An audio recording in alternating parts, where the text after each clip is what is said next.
আসসালামু আলাইকুম প্রিয় দর্শক, কেমন আছেন? আশা করি সবাই ভালো আছেন, আমিও ভালো আছি। আর একটা ভিডিও নিয়ে আপনাদের মাঝে। মনোযোগ সহকারে ভিডিওটা দেখলে অবশ্যই তথ্য পাবেন ইনশাআল্লাহ। আশা করা যায় এখানে অনেক কিছু তথ্য লুকিয়ে আছে। দেখেন, ভালো জাত যদি কোনো কৃষকের কাছে না দেয় তাহলে অবশ্যই এক কৃষক প্রতারণার ফাঁদে অবশ্যই পড়ে। দেখেন, এই ভাই আনছে আপনার যশোর জেলা থেকে চারাই না, উনি লাগাইছে গাছ ঠিকই কত বড় একটা, দেখেন তো গাছের বয়স প্রায় 3 মাস 4 মাস, অথচ কপালে কিন্তু তিলা আছে, কিন্তু অথচ গোড়ায় লতি নেই। এর উদ্দেশ্য কি? এর কারণ কি? এটা কোন জাত? আসলে কি কিছু জাত আছে আপনার দেখবেন ওই বাগানও হয়, ওগুলাও কপালে তিলে আছে, কিন্তু লতি কিন্তু তেমন হয় না। ঠিক আছে।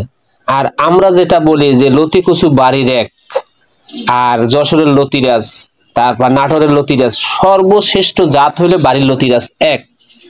এগুলো আমরা অনেক অনেক কথা বলি যে ভাই, যে এই জাত ভালো না এই জাত। আসলে ভাই, জাত নিয়ে বড় ধরনের একটা গুরুত্বপূর্ণ একটা জিনিস। কারণ আপনার ভালো জাত যদি কোনো কৃষক আপনার না দেয় তাহলে অবশ্যই আপনি এখানে কিন্তু প্রতারণার ফাঁদে পড়ে গেছেন। আর এই যে ভাই যে আমারে ফোন করে আনছে, আইনার পরে ভাই দেখেন যে এটা কোন জাত, আমি আইসা দেখলাম এটা একটা জাত, বাজে জাত, আগাছা একটা জাত, কপালে তিনটা ঠিকই আছে, কারণ গোড়ায় লতি নেই।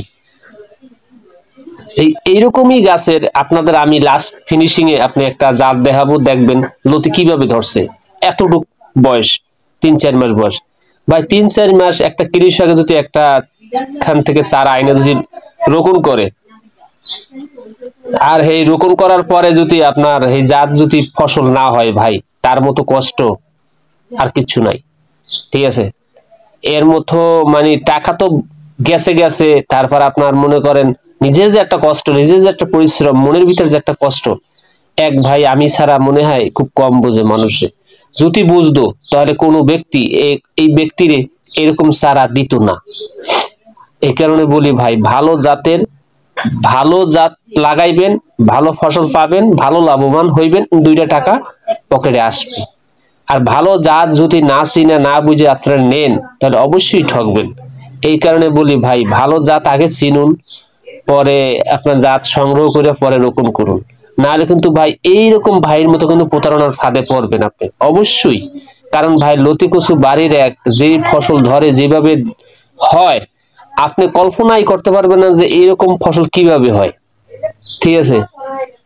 কারণ লতিরাজ বাড়ির এক বাংলাদেশের সর্বোচ্চ শ্রেষ্ঠ জাত আমি বলি, কারণ বাংলাদেশে হোম ডেলিভারি দিয়ে থাকি আমি, সারা বাংলাদেশে আমার চারা আছে। ঠিক আছে।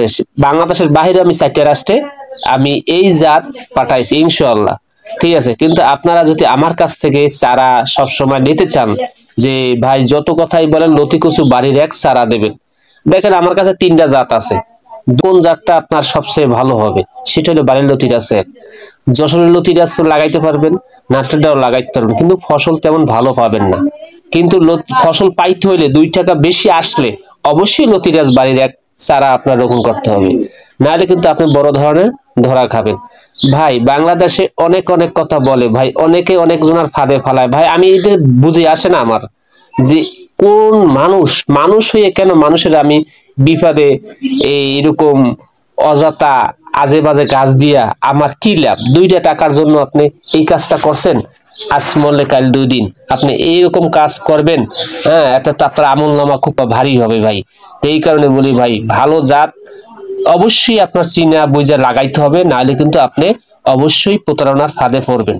আর প্রতারণার ফাঁদ থেকে আপনার রেহাই পাওয়ার জন্য, ঠিক আছে, এই ভাই যদি বলেন যে আমি কেমনে বুঝবো আপনি যে ভালা, ভাই আমি একটা কথা সবসময় বলি, মরণের কথা যে স্মরণ করে অবশ্যই সেই ব্যক্তি কখনোই মানুষকে ঠকাবে না।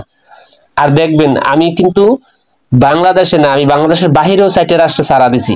কারণ শুধু বাংলাদেশে দিছি তা না, বাংলাদেশের বাহিরে আমি 4টা রাষ্ট্রে চারা দিছি। এই 4টা রাষ্ট্রে চারা গেছে, তার বাংলাদেশে আমি সারা বাংলাদেশে হোম ডেলিভারি দিয়ে থাকি চারা। আর অথচ যদি একটু খেয়াল করেন যে আমি কোন জাতের চারা আনলে সবচেয়ে ভালো হবে আমার, আমি খুব ঝামেলার ভিতরে আছি ভাই। 10টা ভিডিও দেখবেন, 50টা ভিডিও দেখবেন ইউটিউব চ্যানেলে, আপনার যারে ভালো মনে হয় না এর কথা কার্য ভালো, এর কথা কার্য ভালো বোঝা যায়, এর কাছ থেকে আপনি চারা সংগ্রহ করবেন। আর যদি পারেন তাহলে অবশ্যই তার কাছে চারা সংগ্রহ করবেন। তাছাড়া অযথা এরকম যদি আপনি চারা সংগ্রহ করেন অবশ্যই আপনি প্রতারণার ফাঁদে পড়বেন। আর আমি সবসময় বলি একটা কথা যে ভাই আপনারা প্রতারণার ফাঁদ থেকে বাঁচতে হলে অবশ্যই আমার এইরকম জাত, এই যে জাতটা দেখতেছেন এই জাতটার মতোই আপনি চাষ করতে পারেন লতি কচু বাড়িটা। কারণ এইরকম জাতে এই জাতে এইরকম লতি ধরে। আর অন্যান্য জাতে কিন্তু এর আগে কিন্তু আপনি দেখাইছি আমি, দেখেন এক ভাই যশোর থেকে চারা আনছে বাজে জাত ৩-৪ মাস বয়স, কিন্তু এই গাছের বয়স আর এই গাছের বয়স দেখেন সেম কোয়ালিটি, অথচ এই গাছে দেখেন কত সুন্দর লতি ধরছে, আর ওই গাছে দেখেন তো লতিই নেই, পুরো ফাঁকা। ঠিক আছে, এই জন্য ভাই একটা কৃষক কষ্ট করে সারাদিন ভাই, কষ্টের কথা কিন্তু আমি বুঝি। আমি একজন কৃষক, আমি যেন সফল হয়েছি অবশ্যই আমার মতো সফল হইতে হইলে আমার হাত ধরতে হবে ভাই। ভাই আল্লাহ তাআলা বলছেন যে ভরসা রাখো আমার উপর আর ভালো একজন মানুষের হাত ধরো, তাহলে আপনি মনে করেন যে সফলতার মুখ দেখতে পারবেন। আর যদি ভালো মানুষের হাত না ধরেন তাহলে অবশ্যই এইরকম প্রতারণার ফাঁদে পড়বেন। তাই এখানেই শেষ করলাম। আমার জন্য আপনারা দোয়া করবেন। আসসালামু আলাইকুম, আল্লাহ হাফেজ।